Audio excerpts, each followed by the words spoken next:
قال الله تبارك وتعالى في كلامه المجيد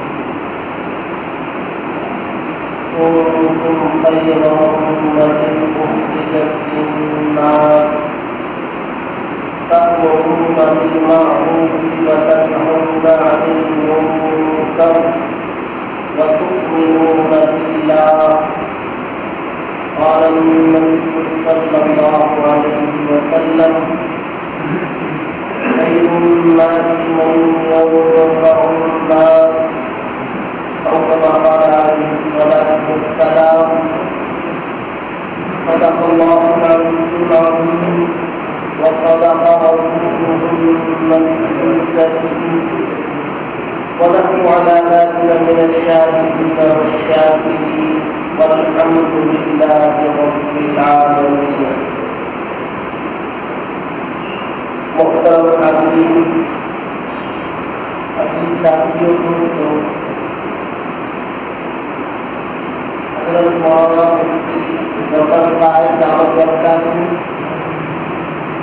اور حضرت مولانا مفتی محمود الرحمان صاحب دعوت برکاتہ، ان دونوں حضرات کے خطابات ہم سب کے سامنے آئے. بصیرت افروز مفکرانہ اور مدلل قرآن کی آیتوں سے مزین و مدلل تقریر کتاب ہمارے سامنے آیا. میں حضرت مولانا آفتاب عالم صاحب دعوت برکاتہ جو مدرسہ صدیقیہ اور نبی پور کے بانی بھی ہے، محتمین بھی ہے، ان کی دعوت پر یہاں حضرات کے بیچ حاضر ہوا. میں بنگلور رہتا ہوں تو میں کرناٹک کی راجدھانی ہے اور میری پیدائش بھی بنگلور کی ہے. میرا آبائی وطن چھپرا سارا یہاں سے قریب ہے. میرے ابا بھی یہیں سے ہے، میری امی بھی ہے. ہماری پیدائش صفائی بہنوں کی بنگلور. بہرحال اس موقع پر میں حاضر ہوں تو دو چار باتیں آپ حضرات کی خدمت میں رکھنا چاہوں. پہلی بات، میں نے قرآن مجید کی مشہور آیت پڑھی ہے، حضرت نے بھی پڑھی ہے، اور دعوت و تبلیغ میں تو یہ آیت پڑھے بغیر تقریر شروع ہی نہیں ہوگی. کنتم خیر امۃ اخرجت للناس. اس ملک میں اللہ تبارک و تعالیٰ نے ہمیں پیدا کیا اور ہمارے اوپر احسان کیا اس ملک میں پیدا ہے. اور جو زمانہ جس زمانے سے ہم گزر رہے ہیں اس ملک میں، یہ ہمارے لیے بڑا قیمتی زمانہ جس میں ہم گزر رہے ہیں. اللہ تبارک و تعالیٰ نے اس ملک میں ہمیں پیدا کر کے اپنے مذہب پر عمل کرنے کی ہمیں آزادی بھی دی. اس ملک میں ہمیں اللہ نے پیدا کر کے ہمیں اپنے مذہب پر پوری طرح عمل کرنے کی ہمیں آزادی دے رکھی. ہمیں یہاں کوئی روک ٹوک نہیں ہے. کسی بھی اپنی مذہبی عبادت پر یا مذہبی اعمال پر عمل کرنے میں ہمیں کوئی رکاوٹ نہیں. داڑھی رکھنا چاہیں ہم نے داڑھی رکھی ہے، ٹوپی پہنتے، وقت پر نماز پڑھتے، جہاں چاہے وہاں پڑھتے، حلال استعمال کرتے، حرام سے بچنے کی کوشش کرتے. ہم جو چاہتے ہیں اپنے مذہب کے مطابق اپنی زندگی گزارنے کی ہمیں پوری آزادی اللہ نے دے رکھی ہے. بہت سارے ممالک ہیں جہاں مذہب پر عمل نہیں کر سکتے اور وہ اتفاق سے مسلمانوں کے ملک ہے. مشہور ملک ہے مصر، مسلمانوں کا ملک ہے. اب وہ کتنا اسلام اس کے اندر ہے نہیں ہے وہ الگ بات ہے. تو مسلمانوں کا ملک مصر مشہور ہے کہ قرآن مکے میں نازل ہوا پڑھا گیا مصر میں، یعنی قرآن پڑھنے میں ماہرین جو ہے وہ مصر کے ہوا کرتے. جب مصری قرآن پڑھتا ہے تو سمجھ میں تو ہماری آتا نہیں. ہماری سمجھ میں کیا آتا ہے؟ آپ کی سمجھ میں آتا ہے؟ آتا ہے. ہمیں تھوڑا بولنا بھی پڑے گا، نہیں تو ہمیں لگے گا کہ ہماری بات آپ نہیں سمجھ رہے اور ہمارے بولنے کا فائدہ کیا ہوگا. قرآن جو نماز میں پڑھتے امام صاحب الحمدللہ رب العالمین الرحمن الرحیم یا اس کے بعد کوئی سورت پڑھتے اللہ کو حتی زرتم المقابر، آپ کی سمجھ میں آتا ہے؟ آتا ہے؟ ماشاء اللہ آتا ہے کچھ لوگوں کو، اور بہت سالوں کے نہیں آتا. ہمیں بھی بہت ساری آیتیں سمجھ میں نہیں آتی، بعد میں جا کے کھول کے دیکھنا پڑتا نہیں اس کا کیا ترجمہ، کیا مطلب ہے اس کا، دیکھنا پڑتا ہے. لیکن اس کے باوجود ہمارا خیال نماز میں ہوتا ہے، اور نماز میں کوئی آپ حرم میں چلے جائے، اللہ جو ہے مساجد میں نماز پڑھنے کا موقع دے اور حرم کے کسی امام کے پیچھے مساجد میں کھڑے ہو کے نماز پڑھیں گے تو سمجھ میں کچھ نہیں آ رہا ہوگا، آپ سے آنکھیں نکلتے رہیں گے، بدن کے بال کھڑے ہو جائیں گے، سمجھ میں کچھ نہیں آ رہا ہے. اس کلام کی وہ تاثیر ہے. تو مصر میں پڑھا گیا قرآن. عبد الباسط مصری اللہ نے بہت بڑے عالمی قاری کو پیدا کیا، ان کا نام عبد الباسط. کہیں کہیں کوئی گانا چلے اور شاندار گانا ہو، شاندار میوزک ہو، اچانک وہ گانا چلنا شروع ہو تو بہت سارے لوگ ٹہل جاتے ہیں. خود بخود فطری نیچرل کچھ لوگ کھڑے ہو جائیں گے، کچھ لوگ دو تین بول سننے کے بعد ان کے انگلیاں جہاں ہیں وہاں دھڑکنے لگیں گی. ہمارے جو چھوٹے چھوٹے بچے ہیں نا، 3 سال 4 سال کے بچے ہیں، بچے بچی، ہم نے ان کو اسلام دشمن طاقتوں کی سازش کا شکار ہو کر ہم نے ان کو گورنمنٹ کے حوالے کیا. وہ بچے اسکول میں ریس پڑھتے، یاد دلایا جاتا ہے ان کو، چھوٹے بچے کولا دماغ میں یاد ہو جاتا ہے. ہمیں اس کی خوشی ہے کہ بچے ریس پڑھ رہے ہیں، گھر میں آ کے سناتے ہیں ٹوئنکل ٹوئنکل لٹل اسٹار، وہ سناتے ہیں ٹھیک ہے، لیکن سناتے ہوئے ان کے بدن پر غور کیجیے، بدن پورا دھڑک رہا ہے، ڈانس ہو رہی ہے، غیر محسوس طریقے پر آپ کے کلچر سے الگ کر کے ڈانس سکھایا جا رہا ہے. کلچر آپ کا اسلام کا ختم کر دیا جائے گا اور آپ اس میں رہ جائیں گے کہ بھائی یہ تو وہ نظم پڑھ رہا ہے. اور جب گانا چلتا ہے تو لوگ اٹھتے ہیں، انگلیاں ہلنے لگتی ہیں، بہت ساروں کا بدن ہلنے لگتا ہے. وہ تو ناجائز حرام چیز ہے. اور اللہ تبارک و تعالیٰ کا کلام پاک، اللہ خود پاک، ان کا کلام پاک، اس کے اٹھانے کے لیے آدمی کا پاک ہونا ضروری ہے، بغیر وضو کے ہاتھ نہیں لگا سکتا ہے. ایسے پاک کلام کو کوئی بہترین پڑھنے والا جب پڑھے گا تو آپ سننے لگیں گے، آپ پر وزن تاری ہوگا، آپ پر کیفیت تاری ہوگی، آپ کے آنسو نکلنے لگیں گے، آپ کے بدن کے بعد کھڑے ہو جائیں گے، آپ ان کے پڑھنے والے کی پیشانی کو چھونے لگیں گے.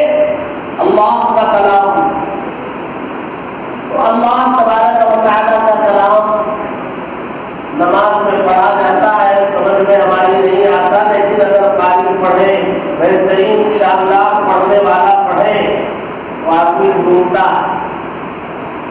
مصر میں کلام پڑھا گیا. عبد الباسط مصری بہت بڑے عالمی قاری گزرے ہیں، انہوں نے قرآن، آج بھی ان کا قرآن سنتے ہیں، کہیں کہیں میں چل جائے، نیٹ میں موجود ہے، یوٹیوب میں جا کر کے آپ ان کی کنٹ ڈالیں، سنیں. بلا کی آواز، سانس اور پڑھنے کا انداز بے خود کر دیتا آدمی. لیکن اس مصر میں آپ مذہب پر عمل نہیں کر سکتے، آپ داڑھی نہیں رکھ سکتے.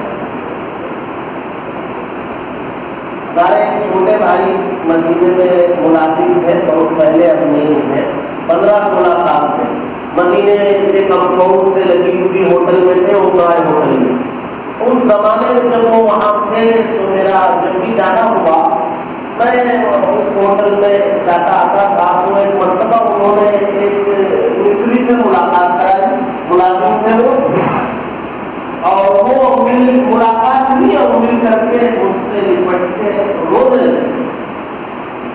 میں نے پوچھا کیا بات، کیوں رو رہے؟ تو اس نے جواب دیا اس لیے رو رہا ہوں کہ میں کل چھٹی پر جا رہا ہوں اور کل مجھے جانے سے پہلے یہ میرے نبی کی سنت کو یہاں نکال کے تب مجھے مصر میں جانا پڑے گا، ورنہ مجھے انٹری نہیں ملے گی.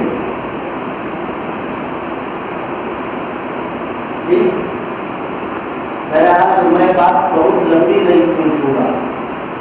بات یہ بتانا چاہ رہا ہوں اس ملک میں ہمیں اپنے مذہب پر عمل کی آزادی. ہم نے اس آزادی کا فائدہ ہم نے اٹھایا نہیں. ہم مذہب پر عمل کرنے تیار نہیں. مذہب کی حفاظت ہم سمجھتے ہیں کہ جلسہ کرو، جلوس کرو، احتجاج کرو، ایجوکیشن کرو. مذہب کی حفاظت کے لیے اس نے مائک پر اذان دینے پر پابندی لگا دی، احتجاج کرو. اس نے مدرسے میں قرآن پڑھانے پر پابندی لگا دی، احتجاج کرو.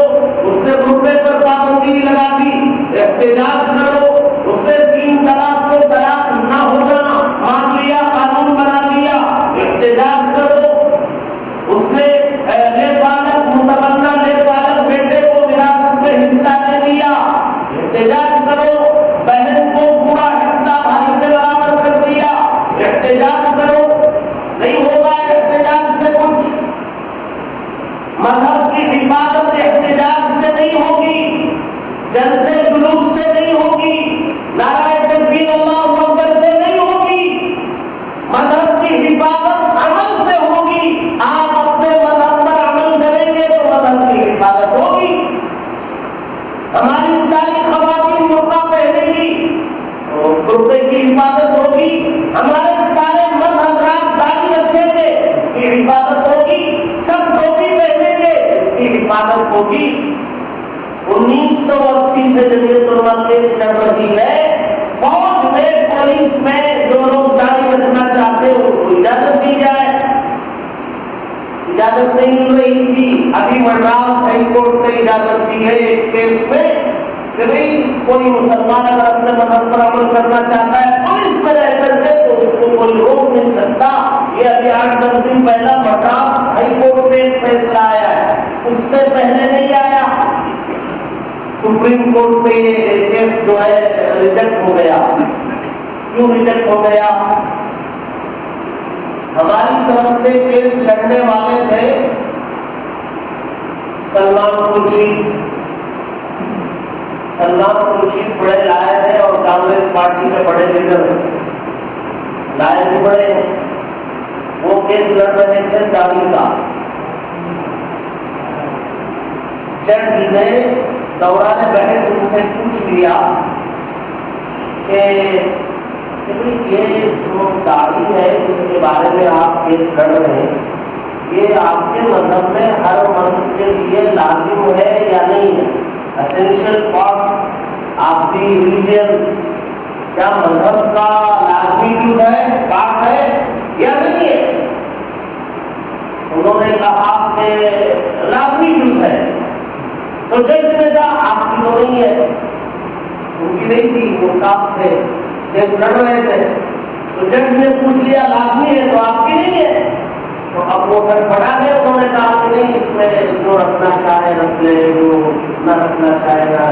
بس تو پھر پولیس میں نہیں رہی. مذہب کی حفاظت اگر وہ وہاں رکھتے ہوتے تو اس کی حفاظت ہو جاتی. انہوں نے رکھا نہیں. ہمارے اوپر قرآن مجید کی آیت جو میں نے پڑھی کنتم خیر امۃ، یہ خیر امۃ جو ہے تم بہترین امت ہو. کون بول رہے؟ کون بول رہے بھائی تم بہترین امت ہو؟ اللہ بول رہے. اس کے بارے میں بول رہے بارے میں بول رہے نہیں بول رہے، ہمارے بارے میں بول رہے. لیکن یہ آیت جو نازل ہوئی یہ صحابہ اکرام، اللہ کے نبی تھے، ان کے ساتھ صحابہ تھے، اللہ کے نبی پر نازل ہوئی تو اس کے پہلے مخاطب جو ہے وہ صحابہ ہیں. اللہ تبارک و تعالیٰ صحابہ کو خطاب کر رہے تم بہترین امت ہو. اس زمانے میں جو صحابہ تھے وہ یقیناً بہترین تھے اور قیامت تک رہیں گے. صحابی جیسا قیامت تک کوئی فرد پیدا نہیں ہو سکتا. بڑے سے بڑے ولی، بڑے سے بڑے قطب غوث، وہ کتنے بھی بڑے درجے پر پہنچ جائے، صحابی کے پاؤں کے دھول کو بھی نہیں پہنچ سکتے. اس لیے کہ اللہ تبارک و تعالیٰ نے قرآن میں صحابہ کے بارے میں فرمایا میں ان سب سے راضی ہوں. اللہ کیا فرماتے ہیں؟ میں سب سے راضی ہوں. اور سب کے بارے میں فرمایا وَكُلًّا وَعَدَ اللَّهُ الْحُسْنَىٰ، ہر ایک کے لیے اللہ نے حسنہ کا، جنت کا وعدہ کیا ہے. صحابہ اس کے مخاطب ہے، وہ خیر امت تھے. کیوں خیر امت تھے؟ وہ اس لیے خیر امت تھے، ان کا خیر امت ہونا یقینی ہے. اس لیے یقینی ہے کہ اللہ گواہی دے رہے کہ میں ان سب سے راضی ہوں. اللہ تبارک و تعالیٰ فرما رہے ان سب کے لیے جنت ہے. کیوں یہ اللہ تبارک و تعالیٰ ان کے بارے میں فرما رہے؟ اس لیے کہ ان کا مشن وہ مذہب پر عمل اور مذہب کو دوسروں تک پہنچانا، خود عمل کرنا، دوسروں تک پہنچانا، یہ ان کا مشن ہے. اب اس کے بعد صحابہ کے بعد تابعین، تابعین گزرتے ہوئے آج ہم نے، اگر ہم خیر امت کے مصداق بننا ہے، یعنی خیر امت میں اپنے آپ کو ہمیں شامل کرنا ہے، ہمیں دو کام کرنا ہے. نمبر ایک خود مذہب پر عمل کرنا ہے، نمبر دو یہ مذہب دوسروں تک پہنچانا. تبھی ہم خیر امت. اگر یہ دونوں کام نہیں ہوں گے تو خیر امت تو قیامت تک رہے گی، ہم اس کے فرد نہیں بنیں گے، ہم مصداق نہیں بنیں گے. تو خیر امت بننے کے لیے مذہب پر عمل کرنا ہوگا اور وہ مذہب دوسروں تک پہنچانا ہوگا. جی ہمارے ذمہ دو کام تھے. ہمارے نبی سے پہلے جتنے انبیاء آئے، حضرت آدم سے لے کر حضرت عیسیٰ علیہ السلام تک، ان کے ذمہ ایک ہی کام تھا. کیا کام تھا؟ نبی نے جو دین پیش کیا اس پر عمل کریں. ایک ہی کام تھا. ہمارے ذمہ دو کام، کیونکہ ہمارے نبی کے بعد کوئی نئے نبی آنے والے نہیں ہیں. ہمارے نبی کے بعد کوئی نبی پیدا ہونے والا نہیں ہے. یہ دونوں جملے اچھی طرح یاد رکھیے. کوئی نیا نبی آنے والا نہیں ہے، کوئی نبی پیدا ہونے والا نہیں ہے. حضرت عیسیٰ آئیں گے، وہ پہلے والے نبی ہیں، وہ پہلے پیدا ہو چکے ہیں. ہمارے نبی کے بعد کوئی نبی پیدا نہیں ہوگا. لہذا اپنا محمد قادیانی وہ ہمارے نبی کے بعد پیدا ہوا، جھوٹا دعویٰ کرتا ہے. اسی طرح جو ہے ابھی شکیل بن رحیم، گوہر شاہی، پتہ نہیں اب اس وقت موجود کتنے سرگرم. تو ہمارے اوپر دو ذمہ داری ہیں. پہلی ذمہ داری مذہب پر عمل کرنے کی، دوسری ذمہ داری چونکہ ہمارے نبی کے بعد کوئی نبی نہیں، ہماری ذمہ داری ہے کہ یہ دین دوسروں تک. ابھی ہم پہلے ہی میں کامیاب ہیں، دین پر عمل کرنے میں ناکام ہے. اس ملک میں جو ہے ہم کتنے فیصد کتنے ہیں بھائی؟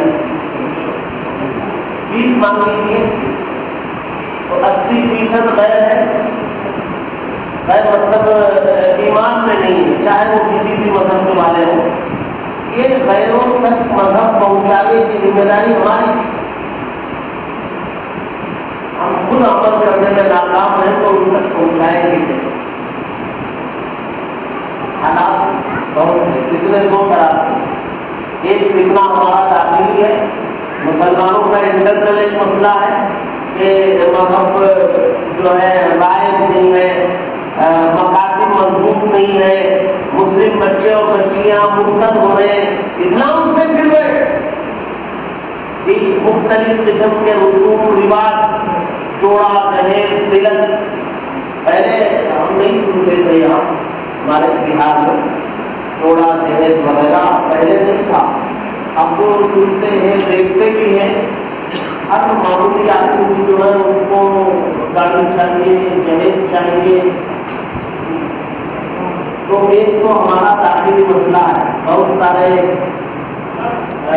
جو ہے دین سے اتنے دور ہے کہ انہیں دعائے قنوت پوچھ لیا جائے کہ دعائے قنوت سوا دو، دعائے قنوت کیا ہے، بغلے سامنے رہ دیں گے، یاد نہیں آنا کہ روزانہ میٹنگ میں اس کو پڑھنا۔ ایک تو ہمارا داخلی مسئلہ، داخلی مسئلے میں ہم کمزور ہیں، اور ایک مسئلہ جو ہے وہ خارجی ہے۔ خارجی مسئلہ کیا ہے؟ اس ملک میں بسنے والے جو میجورٹی میں جو لوگ ہیں وہ لوگ حکومت پر قابض ہیں، اور مذہب کو، مذہب پر عمل کرنے والوں کو، دونوں کو ختم کرنا چاہتے ہیں، مذہب کو بھی ختم کرنا چاہتے ہیں، مذہب پر عمل کرنے والوں کو بھی ختم کرنا چاہتے ہیں۔ مذہب کو کیسے ختم کریں گے؟ بہت سارے قوانین انہوں نے بنا دیے، 3 طلاق کے مسئلے کا بنا دیا جی، اور پردے کا بنا دیا، گردے کا، بہت سارے اسکولوں میں، کالجوں میں، ایئرپورٹوں میں، ریلوے اسٹیشن میں بہت پریشان کرنے لگے۔ آج سے 10 سال پہلے تک، بلکہ 5 سال پہلے تک ہم ایئرپورٹ میں کہیں بھی نماز پڑھ لیتے تھے، مسلح بچھایا کہیں بھی نماز پڑھ لیا، ریلوے اسٹیشن میں کہیں بھی مسلح بچھا لیا نماز پڑھ لیا۔ اب مسجد کے باہر جماعت زیادہ ہو جائے، 2 4 5 ایک سب کھڑی ہو جائے، یہ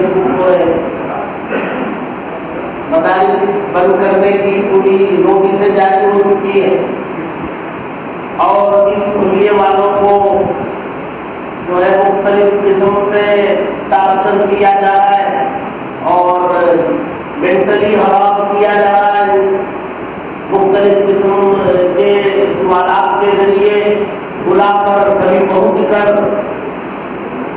ایک تو مذہب کو بھی ختم کرنا چاہ رہے ہیں، دوسرے مذہب پر عمل کرنے والوں کے لیے بھی حالات کھڑے کرنا چاہ رہے ہیں۔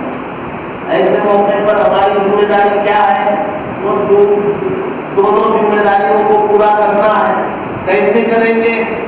آپ اکیلے کریں گے یا آپ اپنے محلے کی حد تک کریں گے یا اپنے ضلع کی حد تک کریں گے؟ آپ کو کوچ کے رکھ دیں گے، آپ کو دبا دیں گے، آپ نے دیکھیں گے کہ کون ہے اس میں مین، جس کی وجہ سے یہ سارے حرکت میں ہیں، اس مین آدمی کو وہاں سے بلائیں گے اور اس کو جو گولی دینا ہے وہ دے کر کے بھیج دیں گے، وہ خاموش ہو جائے گا، ساری جماعت خاموش ہو جائے گی۔ اس کے لیے ایک ملکی سطح کی تنظیم چاہیے، چین چاہیے، تعلقے سے ضلع، ضلع سے صوبہ، صوبے سے ملک، جی ملک کے کسی قضیے میں کوئی بات ہو جائے، وہ قضیے کی بات ہمارے ہائی کمانڈ تک وہ پہنچے اور ساری یونٹ کھڑی ہو جائے، پورے ملک کی یونٹ کھڑی ہو جائے، تب کہیں جا کر کے آپ جو ہے کچھ دفاع کر سکتے ہیں، ڈیفینس، ورنہ انفرادی طور پر کچھ نہیں ہوگا۔ مثال کے طور پر موت کی ہو رہی ہے، یعنی 12-15-20 آدمی مل کر کے ایک آدمی کو ختم کر دے رہے اور وہ مار کھا کے مرنے والا جو ہے مر رہا، یعنی وہ ہاتھ اٹھا کے روکنے کے لیے بھی تیار نہیں، بس وہ بیٹھ گیا، مار میں بھاگ رہا ہے، گر رہا ہے۔ ارے بھائی تم مسلمان ہے، تجھے دفاع کا حق ہے، یہاں کے قانون میں بھی تجھے دفاع کا حق ہے، تو دفاع کرتے ہوئے سامنے والے کو نقصان پہنچا دے تو یہاں کا قانون جرم نہیں مانتا ہے، لیکن احساس کے کمتری کا شکار ہے، کانفیڈنس لیول لو پہ چلا گیا، 0 پہ۔ تو جمعیت علماء ہند نے اس کا سلیوشن نکالا، کیا نکالا؟